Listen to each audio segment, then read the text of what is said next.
అధ్యాయం 3వ వచనం చదువుకుందాం. ఆయా సమయములకు దేవదూత కోనేటిలో దిగి నీళ్లు కదిలించుట కలదు. నీరు కదిలింపబడిన పిమ్మట మొదట ఎవడు దిగునో వాడు ఎట్టి వ్యాధి గలవాడేదనో బాగుపడను. గనుక ఆ మంటపములలో వ్యాధిగ్రస్తులు, గుడ్డివారు, కుంటివారు, ఓచకాలు చేతులు గలవారు గుంపులుగా పడి ఉండిరి. అక్కడ 38 ఏండ్ల నుండి వ్యాధి గల ఒక మనుష్యుడు ఉండెను.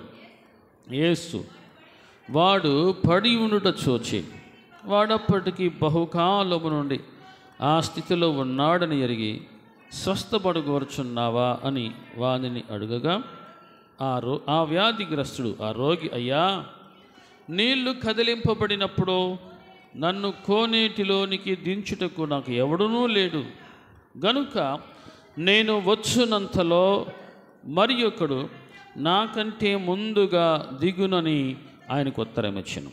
యేసు, నీవు లేచి నీ పరుపెత్తుకొని నడువుమని వానితో చెప్పగా వెంటనే వాడు స్వస్థత నొంది తన పరుపెత్తుకొని నడిచెను.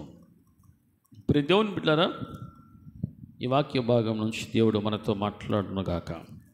ఆమేన్. 4వ వచనంలో ఒక ప్రాముఖ్యమైన మాట మనం ఈరోజు ధ్యానించుకుంటూ ఉన్నాం. నీరు కదిలింపబడిన పిమ్మట మొదట ఎవడు దిగునో వాడు ఎట్టి వ్యాధి గలవాడైనను బాగుపడను. ఎట్టి వ్యాధి గలవాడైనను బాగుపడను. చాలా శ్రేష్టమైన మాట ఇది. దేవుని బిడ్డలు ఎప్పుడు కూడా ఏ విషయంలోనైనా సరే నేను మొదట ఉండాలి, నేను మొదటిగా నేనే ఉండాలి అనేది ఈరోజు మనం నేర్చుకుంటూ ఉన్నాం. నీరు కదిలింపబడిన పిమ్మట మొదట ఎవడు దిగునో వాడు ఎట్టి వ్యాధి గలవాడేదనో బాగుపడను. ప్రతి దేవుని బిడ్డలారా, చాలా జాగ్రత్తగా మనము ఈ మాటను అర్థం చేసుకోవాలి. పరుగు పందెములో పరిగెత్తేవాడు ఎలా పరిగెత్తాలంట? ఎలా పరిగెత్తాలి చెప్పండి? బహుమానము పొందుకోవాలని, మొదటి ప్లేస్లో ఉండాలని ఏ విధంగా పరిగెడతాడో ప్రతి దేవుని బిడ్డలారా, అంటే దేవుని బిడ్డలు అన్ని విషయాల్లో కూడా జ్యేష్ఠులుగా ఉండాలి. జ్యేష్ఠులు మొదటివారుగా ఉండాలి. విశ్వాస విషయంలో కావచ్చు, ప్రార్థన విషయంలో కావచ్చు, భక్తి విషయంలో కావచ్చు, ధ్యానించే విషయంలో కావచ్చు, ఫస్ట్ ప్లేస్ మనము సంపాదించుకోవాలి. దేవుని నామానికి మహిమ కలుగునుగాక. ప్రతి దేవుని బిడ్డలారా, మొదటిగా ఎవరైతే దిగుతారో ఆ కోనేటిలో, చెప్పండి, అక్కడ ఏముంది? అక్కడ వాడు ఎట్టి వ్యాధి గలవాడైనను, ఎట్టి వ్యాధి గలవాడైనను బాగుపడను. 1 కొరింథీ పత్రిక 9వ అధ్యాయంలో మనం చూస్తూ ఉన్నాం. 24వ వచనంలో, పందెపు రంగమందు పరిగెత్తు వారందరూ అందరూ పరిగెత్తుదురు గాని ఒకడే బహుమానం పొందునని మీకు తెలియదా? అటువలే మీరు బహుమానము పొందునట్లుగా పరిగెత్తండి. మీరు బహుమానము పొందునట్లుగా పరిగెత్తుడి.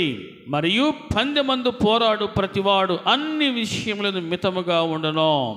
వారు క్షయమగు కిరీటమును పొందుటకు, మనమైతే అక్షయమ కిరీటమును పొందుటకు మితముగా ఉన్నాము. ప్రతి దేవుని బిడ్డలారా, చాలా జాగ్రత్తగా అర్థం చేసుకొని, పరుగు పందెమందు అందరూ పరిగెడతారంట. పందెపు రంగమందు పరిగెత్తు వారందరూ పరిగెత్తుదురు కానీ ఒకడే బహుమానం పొందుకుంటాడు. ఒకడే బహుమానము పొందినట్లుగా పరిగెడతాడు. చాలా జాగ్రత్తగా వినండి కాన్సెప్ట్. ప్రతి దేవుని బిడ్డలారా, మన జీవితంలో ఒక లక్ష్యాన్ని మనం కలిగి ఉండాలి. అందరూ పరిగెడతారు, అందరూ పరిగెత్తుదురు కానీ, ప్రతి దేవుని బిడ్డలారా, అందరూ పరిగెత్తుదురు కానీ బహుమానము ఒక్కడికే. అదేవిధంగా ఇక్కడ మనం చూస్తూ ఉన్నాం, కోనేటిలోకి దిగే వాళ్ళు ఉన్నారు. కోనేటిలోకి దిగే వాళ్ళు ఉన్నారు. కానీ ఎవరు బాగుపడుతున్నారంట? ఎవరు బాగుపడుతున్నారు? మొదటిగా ఎవరైతే ఆ కోనేటిలోకి దిగుతారో వారు ఎట్టి వ్యాధి గల వారైనా సరే ఆ వ్యక్తి బాగుపడతాడో. దేవుని నామానికి మహిమ కలుగును గాక. ప్రభువు కోరుకుంటున్నాడు, జ్యేష్ఠుల సంఘముగా ఉండాలి. ఏ సంఘముగా ఉండాలంట? జ్యేష్ఠుల సంఘముగా, వధువు సంఘముగా, ఎత్తబడే సంఘముగా. అంటే ఏ విషయంలో చూసినా మొదటి ప్లేస్లో ఉండాలి అని కోరుకుంటున్నాడు. ప్రతి దేవుని బిడ్డలారా, మొదటిగా ఎవరు దిగునో వాడు ఎట్టి వ్యాధి గల వాడిని బాగుపడను. అంటే ఈరోజు నీవు ఎటువంటి విశ్వాసివిగా ఉన్నావో పరిశీలన చేసుకోవాలి. మొదటి స్థానంలో లేక మొదటి ప్లేస్లో ఉన్నావా, చివరి ప్లేస్లో ఉన్నావా? విశ్వాసివిగా లేకపోతే దేవుని బిడ్డవుగా నువ్వు ఏ ప్లేస్లో ఉండాలని కోరుకుంటున్నావు? నీ జీవితంలో ఏ కార్యం జరగాలన్నా నువ్వు ఫస్ట్ ప్లేస్లో ఉంటే నువ్వు చూస్తావు, నువ్వు పొందుకుందువుగాక. అర్థమవుతుంది అన్నవాళ్ళు చెప్పండి హల్లెలూయా. నేలలో దూకేవాడు అక్కడ చాలామంది ఉన్నప్పటికీ కూడా దూకేవాడు ముందు ఎవరు దూకుతారో ఆ వ్యక్తి మాత్రమే బాగుపడుతున్నాడు.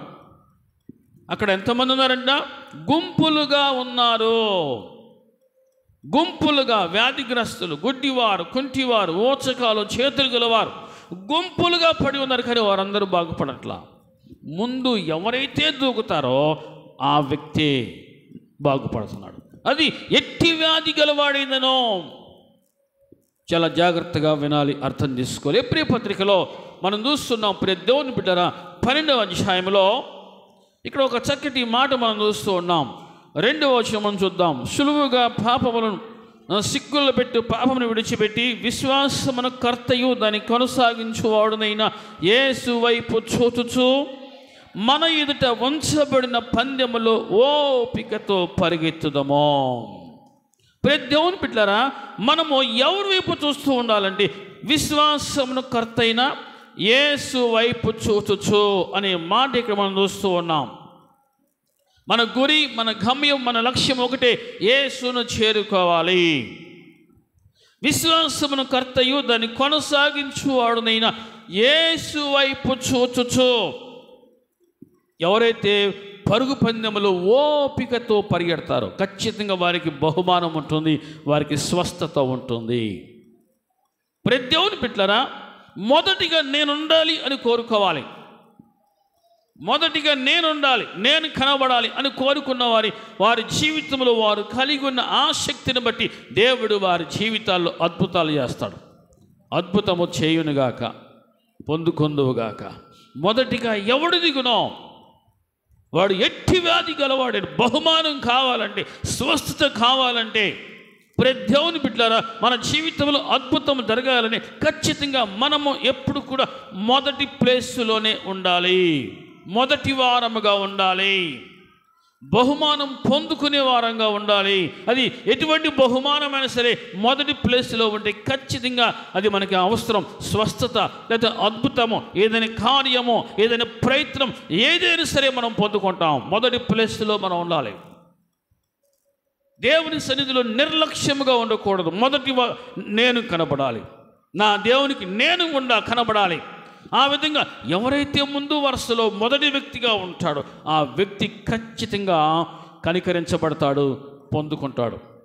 అద్భుతం జరుగునుగాక. ప్రతి దేవుని బిడ్డకి మనం చూస్తున్నాం, మొదటి వ్యక్తి ఈ రోజున మన జీవితంలో మనము దేవునికి మొదటి వ్యక్తిగా, ముందు వరుసలో నిలబడిన మొదటి మనిషిగా మనం కనబడితే, అంటే విశ్వాసములో కావచ్చు, ధ్యానములో కావచ్చు, ప్రార్థనలో కావచ్చు, మనము మొదటి వ్యక్తిగా కనబడినప్పుడు దేవుడు మన పట్ల కనికరం చూపించే దేవుడుగా ఉన్నాడు. అందుకని భక్తులు మీకు చాలాసార్లు జ్ఞాపకం చేశాను. 42వ కీర్తన 2వ వచనంలో ఈ మాట ఉంటుంది. 42వ కీర్తన చదువమ్మ 2వ వచనం. నా ప్రాణము దేవుని కొరకు తృష్ణగొనుచున్నది, జీవము గల దేవుని కొరకు తృష్ణగొనుచున్నది. దేవుని సన్నిధికి నేను ఎప్పుడు వచ్చేదనో ఆయన సన్నిధిని నేను ఎప్పుడు కనబడేదనో. నా కోరిక ఇదే, నాకు ఇష్టమైన మాట ఇది. నేను ఎప్పుడు వచ్చేదనో, నేనెప్పుడు ఆయన సన్నిధిని కనబడేదనో. మొదట నేను ఉండాలి, మొదటి వ్యక్తిగా నేను ఉండాలి. ఈ భక్తులు ప్రతి దేవుని బిడ్డరా, నేను ఎప్పుడు వచ్చేదనో, నేను ఎప్పుడు కనబడేదనో, అటువంటి ఆశ ఉన్నప్పుడు ఖచ్చితంగా దేవుడు వారి జీవితంలో మొదటిగా వారి జీవితంలో కార్యం చేయటం ఆరంభిస్తాడు. దేవుని నామానికి మహిమ కలుగును గాక. ఒక స్టేజ్ మీద ఒక అధికారి ఉన్నాడు. అందరూ చూస్తూ ఉండగా అందరి ముందు విజయ్ ఇడ్రమ్మ అని పిలిచాడు. అందరి ముందు పిలిచినప్పుడు ఆ వ్యక్తికి ఎలా ఉంటుంది? ఎంత సంతోషంగా ఉంటుంది, ఎంత ఆనందంగా ఉంటుంది. ప్రతి దేవుని బిడ్డరా, అక్కడ అంతమంది ఉన్నప్పటికీ కూడా పిలువబడిన వ్యక్తి, ప్రత్యేకంగా స్టేజ్ మీదకి రమ్మని ఆహ్వానం పొందుకున్న వ్యక్తి ఒకడే ఉంటున్నాడు. అదేవిధంగా దేవుని సన్నిధిలో మనము మొదటి వరుసలో మొదటి వ్యక్తిగా మనం ఉండాలి. అంటే మేలిమి బంగారం, ఒరిజినల్, హైబ్రిడ్, ఈ మాటలు సరిపోవు. అంత క్వాలిటీ మనలో, అంత నాణ్యత మనలో ఉండాలి. దేవుని నామానికి మహిమ కలుగును గాక. ప్రకటన గ్రంథంలో ఒక మాట చూస్తున్నాం. ప్రతి దేవుని బిడ్డరా, ప్రకటన గ్రంథంలో చాలా శ్రేష్టమైనటువంటి మాటలు మనం చూస్తూ ఉన్నాం. ఇక్కడ క్షమించి ఎబ్రీ పత్రిక చూద్దాం. ముందు ఎబ్రీ పత్రికలో 12వ అధ్యాయం, ఎబ్రీ పత్రిక 12వ అధ్యాయంలో 22 నుంచి చూద్దాం.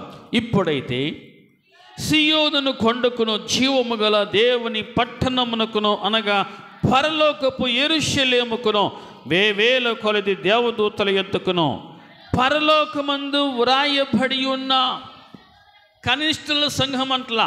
ఏ సంఘం అంట?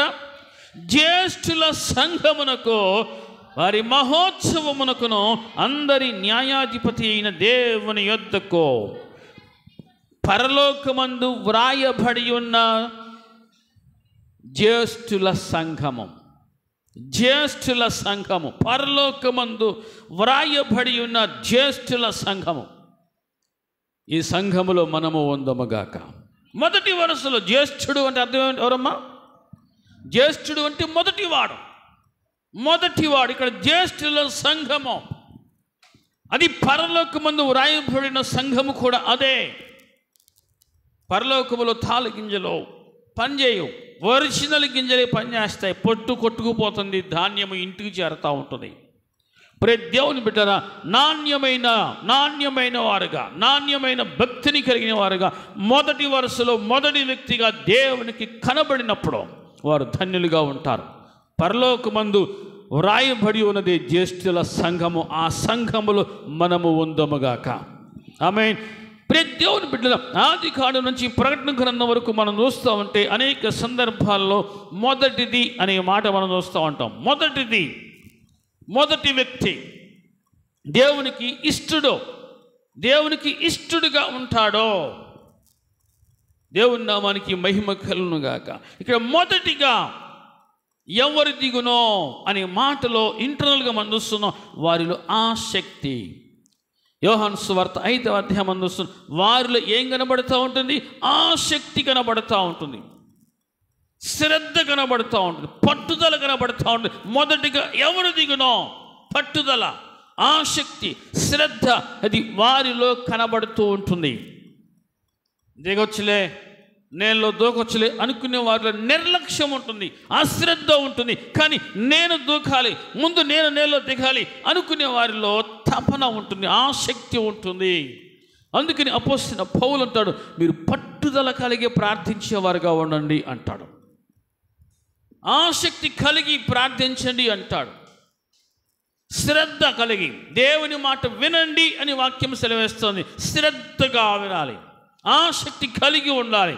ప్రతి దేవుని బిడ్డ పట్టుదల ఈ మొదటి వ్యక్తిలో ఉంటుంది. మొదటి వ్యక్తిలో పట్టుదల ఉంటుంది. ఫస్ట్ ర్యాంక్ రావాలి అంత ఈజీ కాదు. ఫస్ట్ ర్యాంక్ రావాలంటే అంత ఈజీగా రాదు. మరి ఏం చేస్తే వస్తుంది? ఫస్ట్ ర్యాంకు కోసం రాత్రులు పగలు నిద్ర లేకుండా చదువుతున్నారు చాలామంది. నేను క్వాలిఫైడ్ అవ్వాలి, ఫస్ట్ ర్యాంకు సాధించాలని నిద్ర లేకుండా గడుపుతున్నారు చదువుతూ. ఊరికి రాదు, ఫస్ట్ ర్యాంక్ రావాలంటే ఊరికి రాదు. ప్రతి దేవుని బిడ్డల పగలు రాత్రులు ఆసక్తి కలిగి పుస్తకాలు పురుగులుగా మారి చదువుతారు. అంత కష్టపడిన కొంతమందికి ఫస్ట్ ర్యాంక్ రాదు, కానీ వాళ్ళు మళ్ళీ మళ్ళీ ప్రయత్నిస్తూ ఉంటారు. మరి భక్తి విషయంలో మనకు ఉన్నటువంటి ఆసక్తి ఏంటి? భక్తుడు దావీదు అంటాడు, కీర్తన 1వ అధ్యాయంలో 2వ వచనంలో, యెహోవా ధర్మశాస్త్రమునందు ఆనందించుచు దివారాత్రములు ధ్యానించుచు. అంటే ఆ మాటలో మనకు అర్థమవుతుంది ఎంత ఆసక్తి, ఎంత తపన ఉంటుందో, ఎంత కోరిక ఉంటుందో. చూడండి, దివారాత్రములు ధ్యానించువారు. ఏదో అప్పుడప్పుడు బైబిల్ పట్టుకునే వాళ్ళు కాదండి, అప్పుడప్పుడు బైబిల్ చూసేవాళ్ళు కాదు, అప్పుడప్పుడు ప్రార్థన చేసుకునే వాళ్ళు కాదు. దివారాత్రములు ధ్యానించువారు ధన్యులు అని వాక్యం సెలవిస్తాం. దేవుని నామానికి మహిమ కలుగునుగాక. మొదటి వ్యక్తిగా నేను ఉండాలి. మొదటి వరుసలో ముందు నేను నా దేవునికి కనబడాలి అని ఎవరైతే ఆ ఆసక్తి కలిగి ఉంటారో, ఆ శ్రద్ధ కలిగి ఉంటారో, ఖచ్చితంగా వారు దేవుని కంటిలో పడతారు. దేవుని కనుదృష్టిలో ఎవరైతే పడతారో వారు ధన్యులవుతారు. దేవుని నామానికి మహిమ కలుగునుగాక. కొన్ని సందర్భాల్లో వాక్యం సెలవిస్తూ నీ కోరిక సిద్ధింపజేయునుగాక, ఫలింపచేయునుగాక అని ఉంటుంది. ఎటువంటి కోరిక అది? నేను మొదటి వరుసలో మొదటి వ్యక్తిగా నేను ఉండాలి, నేను ముందు నా దేవునికి కనబడాలి. ప్రతి దేవుని బిడ్డలారా, నేనైతే నీతి గలవాడనే నీ ముఖ దర్శనము చేసేదను అంటాడు. నేను మేల్కొని నీతి గలవాడని నీ ముఖ దర్శనము చేసేదను అంటే మొదటి ప్లేస్, మొదటి వ్యక్తి ఎప్పుడు కూడా మొదటిగా నేను కనబడాలి అని కోరుకునే వ్యక్తి ఎవరైనా సరే దేవునికి ముందు మొదటి ప్లేస్ ఇస్తారో, మొదటి ప్లేస్ దేవునికి ఇస్తారు. ఫస్ట్ ప్లేస్ మొదటిగా నేను ఉండాలి అని కోరుకునే వ్యక్తి అన్ని విషయాల్లో తన జీవితంలో దేవునికి మొదటి ప్లేస్, మొదటి ప్రాధాన్యతనిస్తారు. అర్థమవుతుంది అన్నవాళ్ళు చెప్పండి హల్లెలూయా. వారు మాత్రమే దేవునితో సహవాసము కలిగి ఉంటారు. మత్తయి సువార్తలో మనం చూస్తున్నాం ప్రియ దేవుని బిడ్డలారా, మత్తయి సువార్తలో ఇక్కడ ఒక శ్రేష్టమైనటువంటి ఆజ్ఞ ప్రభువారు ఇస్తారు. చూద్దాం, 22వ అధ్యాయంలో 36 నుంచి చూద్దాం. బోధకుడా, ధర్మశాస్త్రంలో ముఖ్యమైన ఆజ్ఞ ఏదని అడిగాను. అందుకు ఆయన, నీ పూర్ణ హృదయముతోనూ నీ పూర్ణాత్మతోనూ నీ పూర్ణ మనస్సుతోనూ నీ దేవుడైన ప్రభువును ప్రేమింపవలెను. ఇది ముఖ్యమైనదియు మొదటిదియునైన ఆజ్ఞ. మొదటి ఆజ్ఞదే అంటే మొదటి వ్యక్తి, మొదటిగా నేను కనబడాలి అనుకునే వ్యక్తి, మొదటిగా నేను దిగాలి అనుకునే వ్యక్తి ఎవరైతే ఉంటారో దేవునికి వారు మొదటి ప్లేస్ ఇస్తారు. ఇక్కడ ప్రభు అంటాడు, పూర్ణ హృదయముతోనూ పూర్ణ ఆత్మతోనూ పూర్ణ మనస్సుతోనూ నీ దేవుడైన ప్రభువును ప్రేమింపవలెను అన్నది ఇది ముఖ్యమైనది మొదటిదియునైన ఆజ్ఞ. మొదటి ఆజ్ఞది ముఖ్యమైనది, మొదటిది. అంటే నేను దేవునికి మొదటగా కనబడాలి, నేను ముందు దిగాలి, నేను ముందు కనబడాలి అనే ఆశ ఎవరికైతే ఉంటుందో ఖచ్చితంగా దేవునికి వారు మొదటి ప్లేస్, మొదటి ప్రాధాన్యత దేవునికి ఇస్తారు. అర్థమవుతుంది అన్న వాళ్ళు చెప్పండి హల్లెలూయా. నేను మొదటి వ్యక్తిగా ఎందుకు ఉండకూడదు అని ఆలోచన ఉండాలి. నేను మొదటి వ్యక్తిగా ఎందుకు ఉండకూడదు, ముందు వరుసలో మొదటి వ్యక్తిగా నేను ఉండాలి అని ఆలోచన ఎందుకు రాకూడదు? ప్రతి దేవుని బిడ్డలారా, ప్రతిదినము కూడా దేవుడు ఆదాముని పిలిచినప్పుడు, ఆదామా నువ్వెక్కడ అంటే పరిగెత్తుకుంటూ వచ్చి ఒడిలో వాలిపోయే ఆదాము ఇప్పుడు కంటికి కనపడతలా. ఆదామా నువ్వెక్కడున్నావు? అయ్యా నేను చెట్టు చాటున దాగుకొట్టిన నీ స్వరము విన్నప్పుడు నేను భయపడి తిని. అంటే పాపం చేసే వ్యక్తి, పాపములో ఉన్న వ్యక్తి దేవునికి కనబడడు, ఎక్కడో చివరన దాగి ఉంటాడు, ఎక్కడో చివరన దాగి ఉంటాడు ఆ వ్యక్తి. కానీ నేనైతే నీతి గలవాడనై నీ ముఖ దర్శనము చేసేదను అంటాడు భక్తుడు. దేవుని బిడ్డరా, పాపము ఎవరిలోనైతే ఉంటుందో వారు దేవునికి ముందు కనబడరు, వారు వెనకబడతారు. మొదటి వారు ఏమవుతారంటే కడపటి వారిగా మారిపోతున్నారు. కడపటి వారిగా వారు మారిపోతున్నారు. దేవుని బిడ్డరా, నేను నా దేవునికి కనబడాలి. ఈ 5,000 ఎప్పుడు కూడా మనం చూస్తూ ఉంటాం.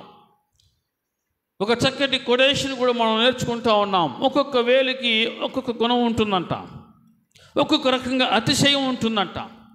కానీ లాస్ట్ ఈ చిటికిన వేలు మాత్రం ఈ వేలన్నిటికంటే చిన్నదిగా ఉంటుందంట. దేవుని బిడ్డలారా, ఈ 4,000 కూడా నీకంటే నేనే పెద్దది, నీకంటే నేనే పెద్దది అనుకుంటూ ఉంటుందంట. చిటికిన వేలు అసలు లెక్క చేయట్లేదంట.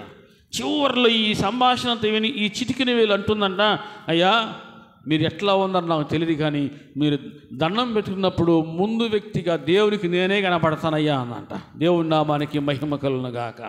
దేవునికి నేనే ముందు కనపడతాను. దండం పెట్టుకున్నప్పుడు మీరు ఎక్కడో ఉంటారో, కానీ నేను ముందు దేవునికి కనపడతా. ఇది ఈ కోరిక ఎవరిలోనైతే ఉంటుందో, నేను కనబడాలి దేవునికి అనే ఆశ ఎవరిలోనైతే ఉంటుందో, ఖచ్చితంగా వారి జీవితంలో దేవుడు కార్యము చేస్తాడు, పొందుకొందువుగాక. ఇక్కడ ఎంతోమంది వ్యాధిగ్రస్తులు, గుడ్డివారు, కుంటివారు, ఓచకాలు, చేతులు గల వారు గుంపులుగా పడి ఉన్నారు. కానీ ఒక వ్యక్తి మాత్రమే బాగుపడుతున్నాడు. ఒక వ్యక్తి మాత్రమే బాగుపడుతున్నాడు. ఇక్కడ ఒక వ్యక్తిని మనం చూస్తూ ఉన్నాం. 38 ఏండ్ల నుంచి నయము కాని వ్యాధితో బాధపడుతున్నాడు. నయము కాని వ్యాధి, 38 ఏండ్లు తన జీవితం ఆ రోగానికి అంకితం అయిపోయింది. ఇతనిలో ఒక రకంగా సోమరితనము కూడా ఉన్నట్టు కనిపిస్తూ ఉంటుంది. అంటాడు తన హృదయంలో ఉంది, ఎవరన్నా వచ్చి నాకు సాయం చేస్తారేమో, నేను దిగే లోపల మరి ఒకరు వచ్చి దిగుతున్నారయ్యా, మరి ఒకరు నాకంటే ముందుగా దిగుతున్నాడు, నన్ను కోనేటిలకు దించుటకు నాకు ఎవడనూ లేడు, కోనేటిలకు దించుటకు నాకు ఎవరో సహాయం కోరుతున్నాడు అన్నమాట. మనుషుల సహాయము వ్యర్థము, రాజుల సహాయము వ్యర్థము, యెహోవా వలన సహాయం పొందుకున్న వారు ధన్యులు అని వాక్యము సెలవిస్తూ ఉంది. దేవుని బిడ్డరా, మనుషుల సహాయం కోసం ఎప్పుడు కూడా కోరుకోకూడదు. ఎవరైనా మనుషుల సహాయాన్ని కోరుకునే వారికి ఉంటే వారు మొదటి వరుసలో మొదటి వ్యక్తిగా ఉండలేరు. మొదటి వరుసలో మొదటి వ్యక్తిగా ఉండలేరు. ఎందుకంటే ఎవరో వస్తారు, ఎవరో ఏదో చేస్తారు అనే ధ్యాసలో ఉంటారు. కానీ నేనే ఎందుకు దిగకూడదు, నేనే ముందు ఎందుకు దిగకూడదు అని ఆలోచన మనిషి రాదు. ఎందుకంటే ఇతని దృష్టి అంతా కూడా ఎవరైనా వస్తారేమో, నన్ను దించుతారేమో అనే ఆశతో ఉన్నాడు. మనుషుల వైపు చూచుట కంటే దేవుని వైపు చూచడమే చాలా మేలు అని వాక్యం సెలవిస్తా ఉంది. దేవుని బిడ్డల, మనుషుల సహాయం కంటే దేవుని యొక్క సహాయం గొప్పది అని వాక్యం సెలవిస్తా ఉంది. కానీ దేవుని బిడ్డల, మనుషుల వైపు ఎప్పుడైతే చూస్తామో, మనుషుల సహాయం కోసం ఎప్పుడైతే మనము ఆలోచిస్తామో, ఆధ్యాత్మికంగా అప్పుడే మనము మెట్టు నుంచి మెట్టు దిగుతూ ఉంటాం. మొదటి వరుసను, మొదటి స్థానాన్ని కోల్పోతూ ఉంటాం. దేవుని వైపు చూసే వ్యక్తి మాత్రమే మొదటి వ్యక్తిగా ఉంటాడు, మొదటి స్థానంలో ఉంటాడు, బహుమానం పొందుకునే వ్యక్తిగా ఉంటాడు. ఈ రాత్రి కాలమందు ఇక్కడ కూడిన ప్రతి ఒక్కరు కూడా మొదటి వ్యక్తిగా, బహుమానం పొందుకునే వ్యక్తిగా ఉండునుగాక. ఆమేన్. ఇక్కడ మనం చూస్తున్నాం. దేవుని బిడ్డల 7వ వచనంలో అంటాడు ఆ వ్యక్తి, అయ్యా నీళ్లు కదిలించబడినప్పుడు నన్ను కోనేటిలకు దించుటకు నాకు ఎవడునూ లేడు, నాకు ఎవరునూ లేరు. ఎవరుంటారు, ఎవరు దించుతారు, ఎవరుంటారు, ఎవరు దించుతారు? అలా అనుకొని కొంతమంది లోకం మీద ద్వేషాన్ని పెంచుకునే వాళ్ళు కూడా నాకు ఎవరు లేరు, నన్ను ఎవరు చూడలేదు, మమ్మల్ని ఎవరు పట్టించుకోవాలా అని ఈ లోకం మీద ద్వేషాన్ని పెంచుకునే కంటే కూడా నేనే ప్రయత్నం చేయాలి. నేను ఎందుకు ప్రయత్నం చేయకూడదు, నేనే ముందు ఎందుకు దొక్కకూడదు దేంట్లోకి? ఎట్లా బతుకున్నా ఈ రోగానికి అంకితమే, జీవితం అంతా ఈ రోగగ్రస్తుగా ఉండాల్సి వస్తూ ఉంది. నేనే ముందు ఎందుకు దొక్కకూడదు అని ఎందుకు ఈ మనిషికి ఆలోచన రాకూడదు? దేవుని బిడ్డరా, లోకాన్ని ద్వేషించడం కాదు, నేనే ఎందుకు ప్రయత్నం చేయకూడదు, నేనెందుకు దిగకూడదు? ముందు నేను ఉండాలి. మనం చూస్తున్నాం, మొదట ఎవడు దిగునో వాడు అంటి వ్యాధిగా అంటే తెగించినవాడు, తెగింపు ఉన్నవాడు జీవితంలో ఏదైనా సాధిస్తాడు. భయముతో ఉన్నవాడు ఏ పని చేయలేడు, దేనిని సాధించలేడు. అర్థమవుతుంది అన్నవాళ్ళు చెప్పండి హల్లెలూయా. తెగింపు, భయముతో ఉన్నవాడు లేకపోతే ఇతరుల సహాయం కోరేవాడు జీవితంలో ముందుకు రాణించలేడు. కానీ దేవుడు నీకంటూ ఏదో ఒకటి టాలెంట్ ఇస్తాడు, దానిని వాడుకొని ముందు నేనే ఎందుకు ఉండకూడదు, ముందు నేనే ఎందుకు ప్రయత్నం చేయకూడదు అని ఆలోచన వస్తే ఖచ్చితంగా నువ్వు జయిస్తావు, పొందుకుంటావు, జయించుదువుగాక, పొందుకుందువుగాక. నేనే ఎందుకు ప్రయత్నం చేయకూడదు, నేనే ఎందుకు దిక్కకూడదు? అసలు ముందు నువ్వు ప్రయత్నం చేయాలి కానీ నువ్వు సఫలం అవ్వాలంటే, అసలు నువ్వు బాగుపడాలంటే ముందు నువ్వు దిగాలి కదా. ఎవరో వచ్చి నిన్ను దించుతారనుకుంటావు, వద్దు, ముందు నీవే దిగో. విశ్వాసంలో అయినా సరే, ఆధ్యాత్మిక జీవితంలో ముందు నేనే ఉండాలి, నా దేవునికి ముందు నేను కనబడాలి అనే తపన ఉంటే ఖచ్చితంగా దేవుడు ముందు నిన్నే దీవిస్తాడు. దేవుడు ముందు నిన్నే దీవిస్తాడు. దేవుడి నామానికి మహిమ కలుగునుగాక. నాకంటే ముందుగా మరి ఒకడు దిగుతున్నాడయ్యా. ఈనాడు చాలామంది ఇది నేర్చారు, ఎదుటి మనిషి మీద నింద వేయటం. దేవా నువ్వు ఇచ్చావు కదా అమ్మా, ఆమె తిని పండు నాకు ఇచ్చింది, నేను తిన్నాను, నువ్వు ఇచ్చింది కదా ఆమె. ఎదుటి మనిషి మీద నింద వేయటం నేర్చుకున్నాం. మరి దేవుని బిడ్డరా, ఎప్పుడు కూడా అట్లా చూడొద్దు, అలా ఆలోచన చేయొద్దు. నీకంటూ దేవుడు ఒక ఆలోచన శక్తిని ఇచ్చాడు, గ్రహింపగల మనస్సు నీకు ఇచ్చాడు. నువ్వెందుకు ఆ మనిషి చేసే తప్పు నేనెందుకు చేయాలని ఎందుకు ఆలోచించకూడదు? నువ్వు అర్థమవుతుంది అని వాళ్ళు చెప్పండి హల్లెలూయా. ఈ మనిషికి ఒకే కాన్సెప్ట్ ఉండాలి. అతని అవసరత ఏమిటి? స్వస్థత. నేను స్వస్థత పొందుకోవాలి. ముందు దిగితే నేలలో మునిగి చచ్చిపోతా అనుకుంటాడు. ఏమన్నా బతికున్న రోగమే కదా, నేలలో దిగితే బాగుపడతామే కానీ చావటం లేదు కదా. అక్కడ దేవుని బిడ్డలారా, ప్రభు ముక్కుసూటి అడుగుతున్నాడు, ఏమని? స్వస్థపడగోరుచున్నావా? నీవు స్వస్థపడగోరుచున్నావా? అప్పటికి ఆ మనిషికి ఎంతకాలం అవుతున్న రోగం వచ్చి 38 ఏండ్లు. ప్రభు అప్పుడు ఎలా ఉన్నాడో ఇప్పుడు అలాగే ఉన్నాడు. నిన్న నేడు నిరంతరము ఏకరీతిగా ఉన్నవాడు. హల్లెలూయా. ఆయన ముక్కుసూటిగా నీ అవసరత ఏదైతే ఉందో అదే అడుగుతాడు. ఇక్కడ ఆ వ్యక్తికి ఉన్న అవసరత ఏంటంటే స్వస్థత. రోగగ్రస్తునిగా ఉన్న వ్యక్తికి కావలసిందేంటి? స్వస్థత. ప్రభు అన్నాడు, స్వస్థపడగోరుచున్నావా? ఈరోజు దేవుని బిడ్డరా, నీలో దేవుని పట్ల అటువంటి ఆశ, తపన, శ్రద్ధ, ఆసక్తి ఉంటే ఖచ్చితంగా నీ అవసరం ఏంటో, నీ అవసరమును ఎరిగి ఉన్నవాడైనా అదే నిన్ను అడుగుతాడు, ఇది నీకు కావాలా? చాలామంది ప్రార్థన చేయండి అయ్యా నా కోసం అంటారు, ప్రార్థన చేయన్నా అంటారు. స్పెసిఫిక్ నీడ్, ప్రత్యేకమైన అవసరత ఏమిటో వారికి తెలియదు. ప్రత్యేకమైన అవసరత ఖచ్చితంగా వారు కలిగి ఉంటే, తెలుసుకుంటే ఖచ్చితంగా దానిని పొందుకోవడం కోసం ప్రార్థిస్తారు. ఈరోజు నిన్ను సడన్గా అడిగితే నీ అవసరత ఏమిటి అని అడిగితే నువ్వు చెప్పగలవా? ఏదైనా నువ్వు చెప్పగలవా? నీ కోరిక ఏంటి? నీ అవసరత ఏమిటి? నీ అవసరం ఏంటి అని అడిగితే నువ్వు చెప్పగలగాలి. అది నువ్వు తెలుసుకోవాలి. ఇప్పుడు దేవుని బిడ్డనా, ఇక్కడ ఈ వ్యక్తిని ప్రభు అంటాడు, స్వస్థపడగోరుచున్నావా? అవును ప్రభా అనాలి. కానీ అంటాడు, అయ్యా నాకు ఎవరో లేరయ్యా. అంటే ఈ వ్యక్తి తనతో మాట్లాడుతుంది ఎవరో కూడా తెలుసుకోలేని స్థితిలో ఉన్నాడు.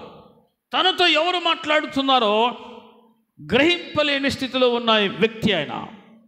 మరి దేవుని బిడ్డరా, అనేక సార్లు ప్రభువు నిన్ను దర్శించి నీతో మాట్లాడుతున్నా సరే నువ్వు ఇంకా గ్రహించలేని స్థితిలో నువ్వు ఉన్నావేమో, అర్థం చేసుకోలేని స్థితిలో నువ్వు ఉన్నావేమో, నీతో మాట్లాడుతుంది ఎవరో కూడా నీకు అర్థం కాని స్థితిలో ఉందేమో. ఈ వ్యక్తి తనతో ఎవరు మాట్లాడుతున్నారో కూడా తెలుసుకోలేని స్థితిలో ఉన్నాడు. యేసు ప్రభు అనే విషయం అని తెలియలా. అయ్యా నాకంటే ముందుగా మరొకటి దిగుతున్నాడు, బాగుపడుతున్నాడు, నన్ను దించేవారు ఎవరు లేరు అంటున్నారు. కానీ ఆ వ్యక్తే యేసు ప్రభు వారు అనే విషయము ఆ వ్యక్తికి తెలియలా. తన దగ్గరికి వచ్చినా సరే ఆ వ్యక్తికి తెలియలా. అంటే ఒక బిచ్చగాడికి, మరి దేవుని బిడ్డరా, రోడ్డు ప్రక్కన కూర్చున్న ఒక భిక్షగాడికి ఏనండి విలువైన రూపాయి కాగితం, అది 500 రూపాయల నోటు వేసిన, 2000 రూపాయలు నోటు వేసిన ఆ వ్యక్తికి కనబడదు. దాని విలువ ఆ వ్యక్తికి తెలియదు, ఎందుకంటే ఆ వ్యక్తి గుడ్డి భిక్షగాడు. ప్రతి దేవుని బిడ్డరా, కానీ రూపాయి కాయిన్ వేసినప్పుడు సౌండ్ వస్తుంది, అబ్బా ఎవరో నాకు దానం చేశారు అనేసి హ్యాపీగా ఫీల్ అవుతాడు. కానీ ఒక 500 రూపాయలు ఆ మనిషి ముందు వేసిన, ఒక 2000 రూపాయలు ఆ మనిషి ముందు వేసిన ఆ మనిషికి తెలియదు, ఎందుకు? సౌండ్ రావడం. ఈరోజు ఆత్మీయంగా గుడ్డితనంలో ఉన్నప్పుడు, తనతో ఎవరు మాట్లాడుతున్నారో కూడా తెలియని స్థితిలో ఉన్నప్పుడు, అతని ముందు ఎంత విలువైనటువంటి బహుమానం ఉంచినా ఆ వ్యక్తికి అది తెలియదు. ఇక్కడ ప్రభువే తానే స్వయంగా ఆ వ్యక్తి యొద్దకు వచ్చి, ఆ వ్యక్తి పడి ఉన్న స్థితిని చూచి జాలి చూపించి, అయ్యా నువ్వు స్వస్థపడగోరుచున్నావా అంటే, ప్రభువా అవునయ్యా అనాలి. కానీ ఆ వ్యక్తి ఎవరో తెలియని స్థితిలో ఉన్నాడు. మరి దేవుని బిడ్డ ఎంత వెనుకబడి ఉన్నాడో చూడండి, ఎంత వెనుకబడుతున్నామో. వెనుకబడి ఉన్న స్థితి, అది పడిపోయిన స్థితి. తనతో మాట్లాడుతున్నప్పుడు ఆ మాట్లాడే వ్యక్తి ఎవరో కూడా తెలియని, చూడలేని స్థితిలో ఆ వ్యక్తి ఉన్నాడు. మరి దేవుని బిడ్డలారా, మొదటి స్థితిలో, మొదటి స్థానంలో, మొదటి ప్లేస్లో ఉంటే ఖచ్చితంగా అబ్రహామా అని పిలువగా, అబ్రహాం ఏమనేవాడు? చిత్తము ప్రభా అనేవాడు. ఆయన స్వరమును గుర్తుపట్టేవాడు, ఆయన స్వరమును గుర్తుపట్టేవాడు. కానీ ఆ వ్యక్తి దగ్గరికి వచ్చినప్పటికీ, మాట్లాడుతూ ఉన్నప్పటికీ కూడా ఆ వ్యక్తి ఎవరో తెలుసుకోలేని స్థితిలో ఉన్నాడు. ఇక్కడ మనం చూస్తున్నాం 8వ వచనంలో, యేసు నీవు లేచి నీ పరుపెత్తుకొని నడువమని అతనితో చెప్పగా, వెంటనే వాడు స్వస్థత నొంది తన పరుపెత్తుకొని నడిచెను. హల్లెలూయా. ఇదే మాటల్లో మనం చూస్తూ ఉంటే ప్రియ దేవుని పిల్లల 5వ అధ్యాయంలో 14వ వచనం చూస్తున్నాం. అటు తర్వాత యేసు దేవాలయంలో వారిని చూసి, ఇదిగో నీవు స్వస్థత నొందితివి, మరి ఎక్కువ కీడు నీకు కలుగుకున్నట్లు ఇకను పాపము చేయకమని చెప్పగా, వాడు వెళ్ళి తన్ను స్వస్థపరిచిన వాడు యేసు అని యూదులకు తెలియజెప్పెను. అంతవరకు తనను స్వస్థపరిచింది ఎవరో కూడా ఆ వ్యక్తి తెలియదు, తనను స్వస్థపరిచింది ఎవరో కూడా తెలియలా. మరి దేవుని బిడ్డరా, అంత మత్తులో ఉన్నాడు ఆ వ్యక్తి, గ్రహింపు లేని వ్యక్తిగా ఉన్నాడు. ఈరోజు నా మొదటి ప్లేసులో నీవు ఉంటే, ప్రభు అన్నాడు, నా గొర్రెలు నా స్వరము వినను, అవి నన్ను వెంబడించును. గొర్రెలు ఎప్పుడు కూడా కాపరిని వెంబడిస్తూ ఉంటాయి. మరి దేవుని బిడ్డ, పరుగు పందెంలో పరిగెత్తేవాడు ఎందుకు పరిగెడతాడు? ఎలా పరిగెడతాడు? బహుమానం పొందుకోవాలి. నేను మొదటి బహుమతి పొందుకోవాలి. ఈరోజున నీవైనా నేనైనా సరే మొదటి ప్లేస్లో ఉందముగాక. ఈ ఆశతో మన విశ్వాస యాత్రలో పరిగెడదాం. ఈ ఆశతోనే మనం ఉందాం. నేను మొదటి వ్యక్తిగా, జ్యేష్ఠుల సంఘములో నా పేరు వ్రాయబడిన వ్యక్తిగా నేనుండాలి అని ఎవరికి వాళ్ళే కలిగి ఉంటే, అటువంటి విశ్వాసము వారు ధన్యులు అవుతారు. దేవుడు ప్రతి దేవుని బిడ్డరా తన బిడ్డలను ఎప్పుడు కూడా మొదటి వారుగా ఉండాలని, మొదటి స్థానంలో ఉండాలని ఆయన కోరుకున్నాడు. ఈరోజు మనము మొదటి వారముగా, మొదటి ప్లేస్లో, మొదటి వ్యక్తులుగా దేవునికి కనబడుదముగాక. అట్టి కృప దేవుడు మనకు దయచేయనుగాక. ప్రార్థన చేసుకుందాం, మోకరించండి.